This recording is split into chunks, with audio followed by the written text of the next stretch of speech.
Coming up on Network Africa, Nigeria's central bank's monetary policy leaves rates unchanged.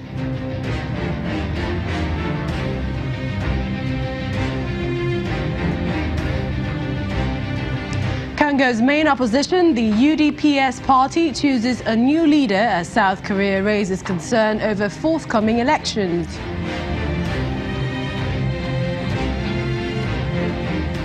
And 50 Ghanaian journalists alleged to be fake, deported from Australia.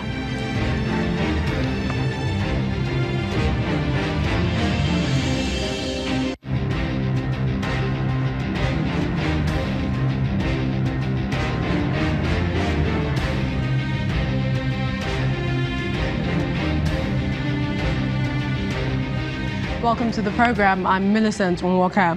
We begin with the Nigerian Central Bank Monetary Policy Committee, which today voted unanimously to maintain status quo on all monetary parameters, keeping lending rates at 14%.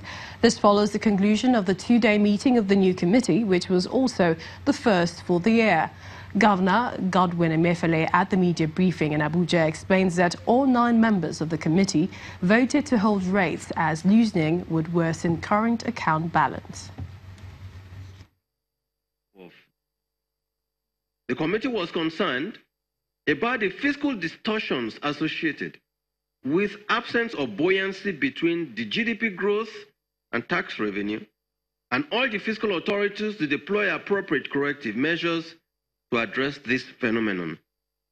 The committee was of the view that further tightening will strengthen the impact of monetary policy on inflation, with complementary effects on capital flows, indeed positive effects on capital flows and exchange rate stability. Nevertheless, it could potentially dampen the positive outlook for growth and financial stability. However, the committee of the view that loosening would strengthen the outlook for growth by stimulating domestic aggregate demand through reduced cost of borrowing. This may, however, lead to a rise in consumer prices, generating exchange rate pressures on the currency in the process. The committee also believes that loosening could worsen the current account balance through increased importation. On the argument to hold, the committee believes that key variables have continued to evolve in line with the current stance of macroeconomic policy and should be allowed more time to fully manifest. In consideration of the foregoing, the committee decided unanimously by a vote of all members present to retain monetary policy rate MPR at 14%, alongside all other policy parameters. Consequently, MPC voted unanimously to retain 1. MPR at 14%, 2. CRR at 22.5%, 3. Liquidity ratio at 30%, and 4. Asymmetric corridor at plus 200 basis points and minus 500 basis points around the MPR. CBN's Governor, Mr. Godwin Emefiele. Right now, an economist, Dr. Biodun Adedipe, joins us for more. Good to have you on the program. Were you surprised at the outcome of the MPC meeting? Thank you very much for having me on this program. For me, as an analyst, I don't see the outcome of the meeting of the MPC as any different than what we expected, and for several reasons. One of them, which is very fundamental in my estimate, is the fact that the committee is more or less fresh in the office, and so there's the likelihood that it will need more time to review things before they come to make any major change to the decision and policy variables. Now, secondly, is in fact making reference to what the governor of the central bank said, and that is the fact that most of the macroeconomic variables as at today look very positive, and in fact also would not warrant any major intervention on the part of the central bank. There's of course the general sentiment that we expect that the committee probably will want to do something about the monetary policy rate. But again, the background, the fact that the committee is fresh in the office, so to say, and the fact that all the other variables that matter in terms of macroeconomic management are looking positive. Certainly, one wouldn't expect anything different than what the central bank had done.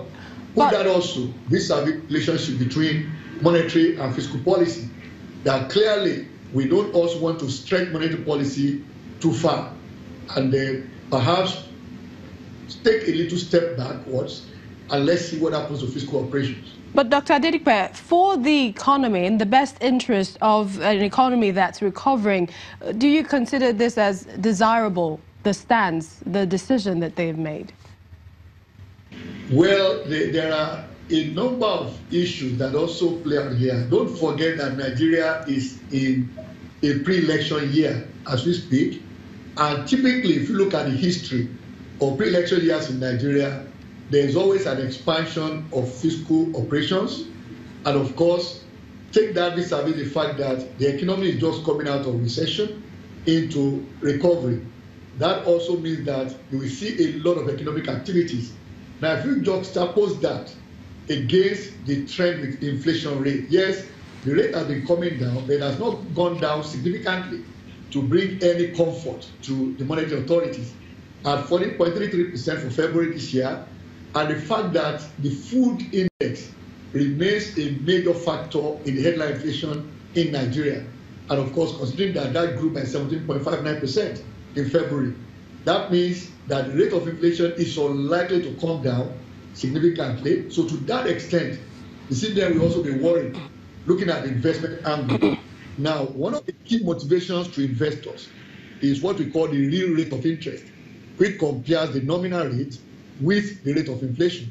So if inflation rate currently at 14.33%, without a promise that we go below 13%, as the government indicated in its budget for the year, that means the central bank will be wary bringing that rate down. So and that, of course, plays out with what is happening in the external sector as well. And remember that, yes, currently we are fairly comfortable with $46 billion external reserves. Look at how many months of import bills that can pay, but also look at what will likely happen in a pre-election year. So when you put all of this together, the likely position central bank would have taken is what we are looking at today.